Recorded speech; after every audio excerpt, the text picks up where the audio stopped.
नमस्कार, मैं रिद्धि आप सभी का स्वागत करती हूँ विश्व शांति दर्शन में। आपको और आपके परिवार को दीपावली की हार्दिक शुभकामनाएं। विश्व शांति ध्रुवम ध्रुवा, इसका मन में ध्यास लेते हुए जिन्होंने MIT विश्वविद्यालय की स्थापना की है, शिक्षण रूपी बीज का आज विशाल वृक्ष हम सभी देख रहे हैं। ये सब जिनकी संकल्पना से उभरा है, उनकी मेहनत, उनका तप का फल है, वो है MIT शिक्षण समूह के संस्थापक अध्यक्ष, ज्ञान योगी, कर्म योगी, विश्वधर्मी प्रोफेसर डॉक्टर विश्वनाथ दा कराड सर। उनकी ही ध्येय भूमि ध्यास भूमि में आप सभी का स्वागत है। आप सभी को दीपावली की शुभकामनाएं। एका नेपी सुपुत्रेण विद्यायुक्तेन भासते कुलम पुरुषसीहेन चंद्रनेभि शर्वरी, जिसका अर्थ जिस प्रकार चंद्रमा ही रात्रि को सुशोभित करता है, उसी प्रकार ज्ञानियों और मनुष्य में सिंह के समान परिवार उसे सुशोभित करता है। आज हम इस दिवाली के विशेष भाग में देखेंगे और सुनेंगे कि कैसे एक परिवार सर्वश्रेष्ठ और सर्वोत्तम होता है, परिवार का एक व्यक्ति के जीवन में क्या महत्व होता है और कैसे परिवार को राष्ट्र संपत्ति और मूल ऊर्जा का दर्जा दिया गया है। चलिए देखते हैं और सुनते हैं विश्व शांति संवाद माला का यह विशेष दिवाली भाग, जिसका विषय है वसुदेव कुटुंबकम। डॉक्टर संजय उपाध्याय जी से वसुदेव कुटुंबकम के बारे में जानते हैं।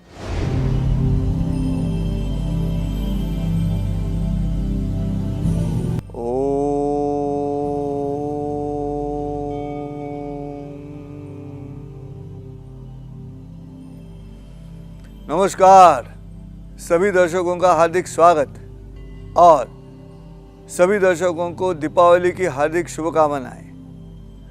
दिवाली क्या त्यौहार है। ये मन का त्यौहार है, ये बुद्धि का त्यौहार है, ये प्रकाश का त्यौहार है। तिमिर दूर जाने के बाद ये त्यौहार शुरू होता है और जब त्यौहार शुरू होता है तब तिमिर दूर जाता है। पहले क्या होता है पता नहीं, लेकिन ये बात तो सच है कि ये दिवाली है और ये दिवाली में परिवार का इकट्ठा आना, पूरे देश का इकट्ठा आना, समाज का इकट्ठा आना, केवल दिल से इकट्ठा आना आवश्यक है और यही त्यौहार का महत्व भी है। इसकी कथाएं जो भी हैं, लेकिन वर्तमान में हमें ये सोचना है कि हमारे राष्ट्र की जो संपत्ति है, हमारे राष्ट्र की जो मूल ऊर्जा है, वो मूल ऊर्जा जो है वो परिवार है, कुटुंब व्यवस्था है। और इसीलिए वसुधैव कुटुंबकम ये जो सूत्र भारत भूमि से पूरे दुनिया में जाने वाला है, उसके लिए ये त्यौहार बहुत अहम महत्व रखता है, क्योंकि ये परिवार है। परिवार इकट्ठा आना है और जैसे ही परिवार इकट्ठा आ जाएगा तब ये त्यौहार मनाया जाएगा। वैसे आज अगर हम पूरे विश्व को इकट्ठा लाना है, पूरे विश्व का परिवार बनाना है, तो वसुधैव कुटुंबकम का जो अत्यंत सुंदर सूत्र है वो पूरी दुनिया में पहुंचना चाहिए। और मुझे तो ऐसे लगता है कि जब स्वामी विवेकानंद जी ने शिकागो में पहला भाषण किया, तब जो उन्होंने शुरुआत की थी, my sister's and brothers of America, मेरे ख्याल में ये जो वाक्य है सिस्टर्स एंड ब्रदर्स, ये सिस्टर्स एंड ब्रदर्स वही संकेत दे रहा है बार बार कि भारतीय तत्वज्ञान का दुनिया की तरफ देखने का जो रवैया है वो कितना बड़े दिल वाला है। और ये बड़े दिल वाले जो संकेत है उसमें ये पारिवारिक महत्व हम अक्सर महसूस करते हैं और वैसे होना भी चाहिए। दिवाली बहुत सुंदर शब्द है। मुझे तो ऐसे लगता है जब दिवाली हम शब्द लिखते हैं तो आखिरी जो अक्षर है ली, उसके ऊपर जो इकार है वो इकार और बाजू की डंडी अगर हम बाजू में निकालेंगे तो देखिए बुढ़ापे की डंडी तैयार होती है, बुढ़ापे की लकड़ी तैयार होती है। जो अक्सर सीनियर सिटीजन से बूढ़े लोग हैं वो जो लकड़ी इस्तेमाल करते हैं वो लकड़ी उसी तरह की रहती है।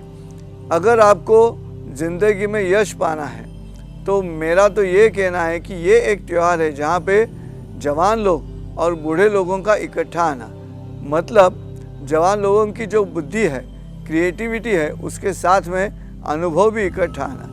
अगर ये जो दिवाली का आखिरी इकार है, उस इकार को अगर हम निकाल दें तो दर्शकों दिवाला बचता है और कुछ नहीं।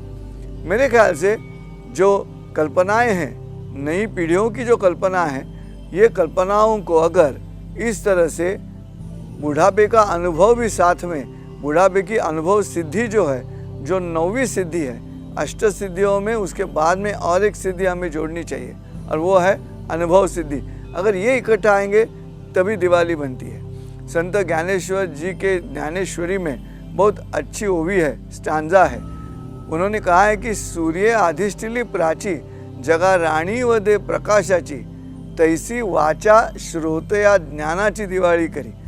ये देखिए, ये एक दिवाली है जो बोलने वाला है, जो वक्ता है, वो जो भाषा है, वो जो भाषण दे रहा है, वो जो प्रवचन कर रहा है, उस प्रवचन से ज्ञान की दिवाली होनी चाहिए। और बस यही मकसद है। जैसे ही प्राध्यापक डॉक्टर विश्वनाथ कराड़ जी के मन में ये कल्पना आई कि हम इस तरह से विश्व शांति संवाद माला शुरू करेंगे, मकसद यही है कि आपके सबके जीवन में ज्ञान की दिवाली हो और ये ज्ञान की दिवाली ही हमें विश्व शांति की ओर ले जाएगी, नहीं तो नहीं ले जाएगी। अब ये जो विश्व शांति है वो पाने के लिए हमें ये 2 पीढ़ियाँ जो है, 2 जनरेशन्स है, वो इकट्ठा आनी चाहिए। और वो कैसे इकट्ठा आएंगे, इसलिए ये शब्द मुझे अक्सर बहुत आकर्षित करता है, दिवाली। क्यों?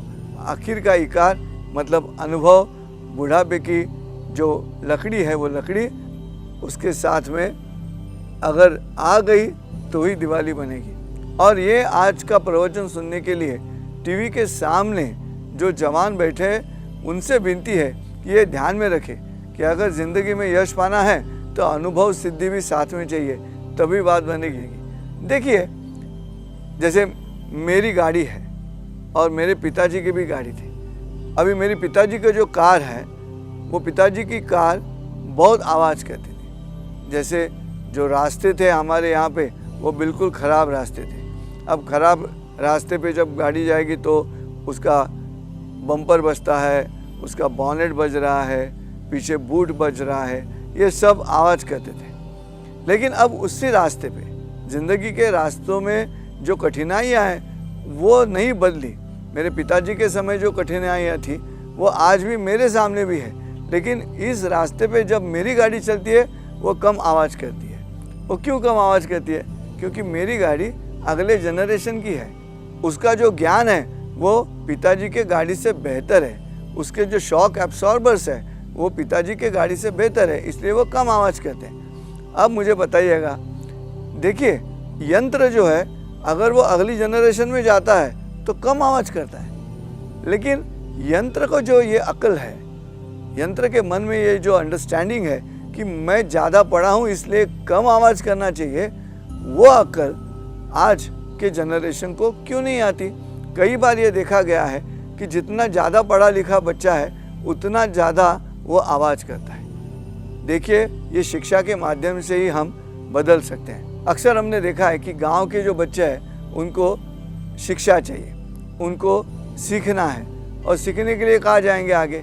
तो स्कूल में जहाँ तक पढ़ाई है वो स्कूल की पढ़ाई होने के बाद अगर कॉलेज जाना है, महाविद्यालय में जाना है, यूनिवर्सिटी में जाना है तो उनको गांव छोड़ना पड़ता है। तो तब अपने पिताजी से वो पूछते हैं, कहते हैं बापू बापू बापू मैं जाऊं क्या पूना, क्यों? मुझे पढ़ाई करनी है। अब बापू कहता है खेती में तो कुछ राम नहीं बचा, अभी बारिश का भी भरोसा नहीं है, कब आएगी कब नहीं आएगी।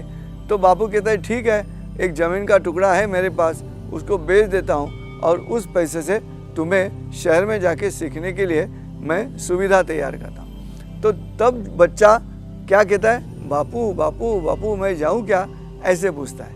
वो शहर में आता है। शहर में आने के बाद जैसे ही शहर की हवा लग गई, कॉलेज की हवा लग गई, वैसे अपने हॉस्टल पे अपने रूम पे बैठा है तो दोस्त आता है और ऐसे ऐसे करते बैठा है। तो दोस्त पूछता है, अरे यार क्या कर रहे हो तुम? तो बोलता है, नहीं यार, बाप ने अभी तक मनी ऑर्डर नहीं भेजी।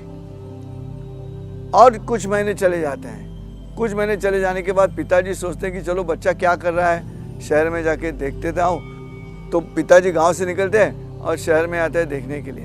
तब बच्चा उनको सब शहर दिखाता है, अपना हॉस्टल दिखाता है, अपने रूम में जो फ़ोटो लगाए थे सब एक्टर्स और एक्ट्रेसेस के, वो निकाल कर वो वहाँ पे स्वामी विवेकानंद, लोकमान्य तिलक ऐसे प्रतिमाएं लगाता है ताकि पिताजी को लगे कि क्या बच्चा आदर्श बन रहा है। और फिर पिताजी को एसटी स्टैंड पे छोड़ने जाता है 2 दिन के बाद। एसटी स्टैंड पे छोड़ने के बाद जब वापस आ रहा है, अब 6 महीने हो चुके उसको शहर में आके, तो दोस्त पूछता है अरे कहाँ गया था यार, मैं ढूंढ रहा था तेरे को।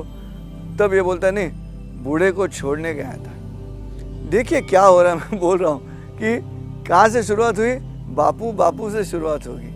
फिर 3 महीने के बाद क्या हुआ, शहर में आने के बाद जैसे ही शिक्षा पाई बापू का बाप बन गया, और 3 महीने शिक्षा पाई तो बाप का बूढ़ा बन गया।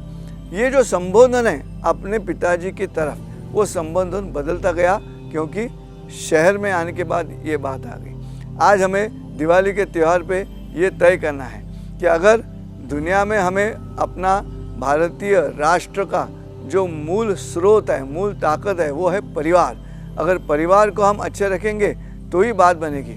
कई बार ऐसे हुआ है हिंदुस्तान पे या भारत पे अगर आक्रमण होते हैं तो सबसे अहम बात कौन सी है जो इस देश को आबादित रखती है, और वो है परिवार। परिवार का जो रिलेशनशिप है, वो जो बॉन्ड है, वो रिश्ते का जो बॉन्ड है, वो महत्वपूर्ण है। और इसलिए दिवाली त्यौहार मुझे बहुत अच्छा लगता है क्योंकि इस त्यौहार के माध्यम से सभी परिवार के लोग इकट्ठा आते हैं, सभी उम्र के लोग इकट्ठा आते हैं। वो इकट्ठा आते हैं तो ही बात बनेगी, तो ही परिवार बनेगा। अगर परिवार सुदृढ़ होगा तभी समाज सुदृढ़ होगा, अगर समाज सुदृढ़ होगा तो राष्ट्र सुदृढ़ होगा। देखिए आर्थिक विवंचनाएं तो बहुत रही, दुनिया में कई बार ऐसे हुआ है। ये जो आर्थिक आपत्ति दुनिया में आती है तब इतना परिणाम हिंदुस्तान पे, भारत पे नहीं होता क्योंकि परिवार का एक दूसरे से प्यार आज भी बरकरार है। लेकिन इसके बाद क्या होगा, इस पर हमें सोचना चाहिए। सबसे विनती है दर्शकों से कि दिवाली के त्यौहार पे एक दूसरे के साथ पारिवारिक तौर पे जो रिश्ता है वो तो बरकरार रखना है।